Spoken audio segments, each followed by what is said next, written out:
Ladies and gentlemen, good evening and welcome back to our YouTube channel once again. And it is my hope and prayer that this video is actually going to find you guys in good health. Personally, I am fine, as you can see. Kisumu is also fantastic, and maybe you could also let me know where you're watching the video from, the county or the country, in case you are out of the republic. Ladies and gentlemen, if you are to ask anybody who voted for Raila Odinga in 2022, why Raila Odinga was never declared the president of the Republic of Kenya by IEBC, despite the fact that for the first time, Raila Odinga enjoyed the support of the deep state, they'll definitely give you 2 or 3 reasons why Raila Odinga is not the president of the Republic of Kenya today. The first reason they'll give you is that IEBC, working very closely with William Ruto, rigged the elections in favor of Ruto. Actually, Wafula Chebukati and the 2 other commissioners. And indeed, for those who follow this channel, the day IEBC cleared Johnson Sakaja, that's the day I advised Raila Odinga not to campaign because he didn't have any chance. And the day Wafula Chebukati was allowed to release the second book, Form 34A. Was it Form 34A? Book 2 of 2. To the field. That's the day I knew Raila Odinga was going to lose. So they'll tell you that. And of course, the argument that even after that, there was the Supreme Court. And that Supreme Court ruled in favor of Ruto. For those who follow politics, there was no way the Supreme Court of Kenya was going to rule in favor of Raila Odinga. As a matter of fact, the Supreme Court judges were just waiting for another opportunity to punish Raila Odinga. Because in 2017, the Supreme Court of Kenya nullified the election of Uhuru Kenyatta. By that time, Uhuru Kenyatta was the president of the Republic of Kenya. So majority of the Supreme Court judges felt that Raila Odinga betrayed them by failing to go for another election. So they were waiting for Raila Odinga. And of course, when the new Supreme Court judge, the president of the Supreme Court was being elected, they believed very strongly, the Chief Justice that is, for that matter, they believed that Raila Odinga, working closely with Uhuru Kenyatta, was going to elevate one of them, Philomena Mwilu. They brought in someone else. So they were waiting for Raila Odinga. So there was no way Raila Odinga was going to get any favor from the Supreme Court. So the second reason they will also tell you, and this one for those radical, I'm not there. They will tell you that Uhuru Kenyatta played Raila Odinga. For me, I strongly believe that Uhuru Kenyatta did everything for Raila Odinga. The only thing that happened to Uhuru Kenyatta is that he had in his team people who betrayed him. People like Monica Juma would sit with Uhuru Kenyatta and Raila Odinga planning on how they were going to win. Then from there should go and brief William Ruto whatever was happening.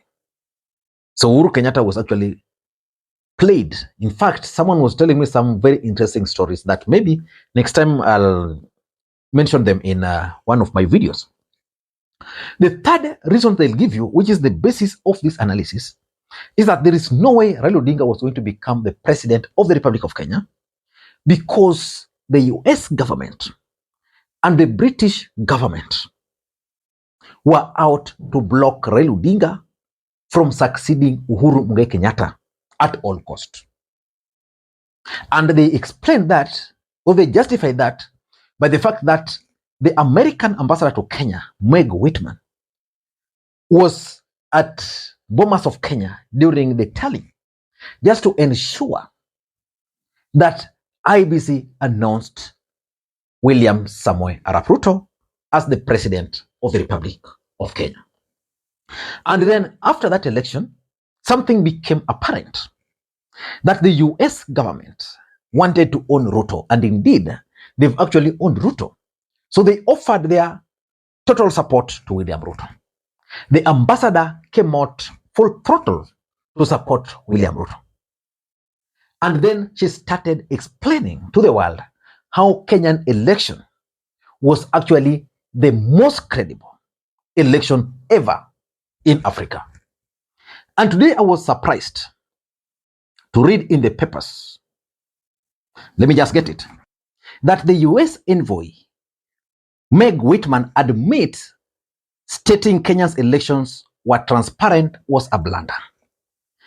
Now, let me just take you back a bit. During the Council of Governors meeting somewhere in Eldoret in August, this is what Meg Whitman stated. Let me unpack a couple of these areas. Democracy. I arrived in Kenya days before the August 22 general elections. What I witnessed was nothing short of remarkable. Kenya held what many analysts and commentators say was the freest, fairest, and most credible election in Kenyan history. The elections were observed by international and local election organizations, and the results were upheld by the Kenyan Supreme Court, and power was transferred orderly and peacefully at the time.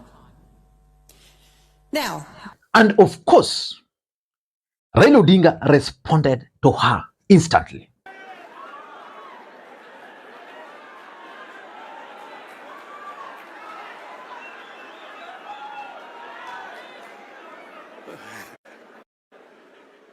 What is wrong is police brutality. And finally, you want to tell a rogue ambassador, leave Kenyans alone. If Mandamano can lead to a dialogue between Ichungwa and Kalonzo, everything is good with Mandamano. Tell the rogue ambassador, Kenya is not United States. Kenya is not a colony of United States. Keep your mouth shut when you hear. Otherwise, we will call. So when I saw this story today in the dailies, I was shocked. This is what the story says. Let me just go one or two paragraphs. The United States Ambassador Meg Whitman on Saturday conceded that she had erred by proclaiming that the 2022 presidential elections were free and fair. The ambassador, while appearing in an interview with a local TV station, remarked that when she made those remarks on August 16th, she did not anticipate they would cause so much controversy. So it proceeds. This is what she's quoted to have said. I was surprised, as I did not think what I said was pretty controversial. Then I understood that many people at that conference thought it was controversial. And the statement says that Whitman added that while the choice of the words was unfortunate, she stood by her sentiment that Kenya was the top destination for foreign investors within the continent. So basically she's saying that for her, her statement was about investment in Kenya, not about the elections in Kenya. This is what she's saying, that she's quoted to have said something there. Where is it? Pressed to explain how she would do. She explained that if she were to do that again, she would say it differently. And this is what she would say, that I could have just said nothing at all. I could have gone right into why Kenya is good for investment. The truth of the matter is that in politics, nothing happens out of mere coincidence. And that everything in politics is normally well planned, well scripted, and executed to achieve a specific political objective. Nothing just happened for the sake of it. So in this video, I want to explain to you guys why Meg Whitman has actually been forced to withdraw her statement. Before you do that, for those who are watching this channel for the first time, please take a second or two, click that subscribe button so that next time we produce a video like this, YouTube will automatically notify you. And to the subscribers, I want to continue thanking you guys for your continued support, because without that support, this channel cannot be where it is. Ladies and gentlemen, without any further ado, allow me to dive in. But before I dive in, allow me to thank the following people for the coffee which they sent to me earlier. I'm so grateful because it goes a long way in supporting the channel. You can also do the same using the numbers you are seeing on the screen. A cup of coffee only goes for 200 shillings, but you can do more. Ladies and gentlemen, why do you think the US ambassador decided to withdraw her statement that the elections in Kenya were the most credible, the most freeable elections in Africa? Number one, if you ask me, is the fact that the reality on the ground is totally anti-William Samoei Arap Ruto. So the US government, through their ambassador, are trying to reinvent themselves because they want to be seen to be pro-people. You see, they gave Ruto the presidency. Ruto is failing. Kenyans are feeling the impact of Kenya Kwanza policies, which are not pro-people.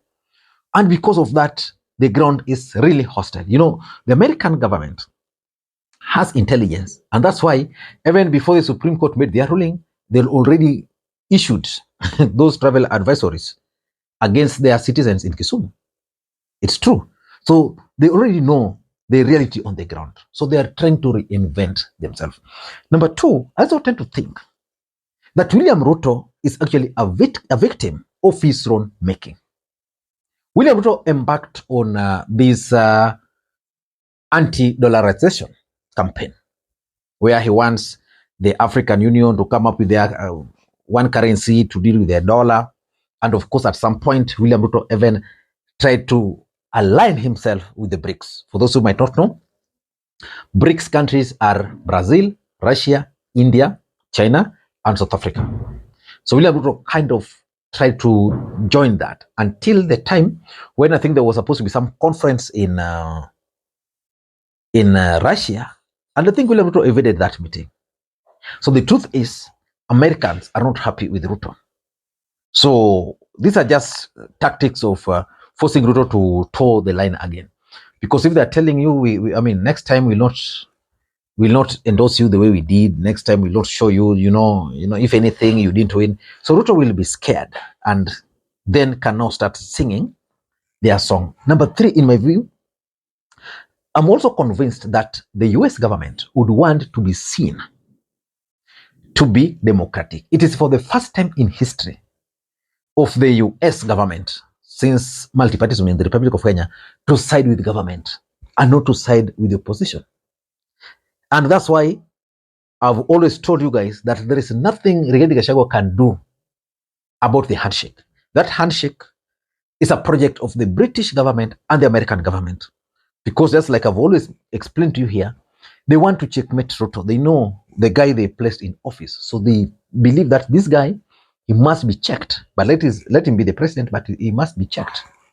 But there were questions about internal interference with the internal affairs of the country. Talking about elections, giving credibility to it, you know. So I think they want to appear to be democratic. And of course, there are also these emerging issues.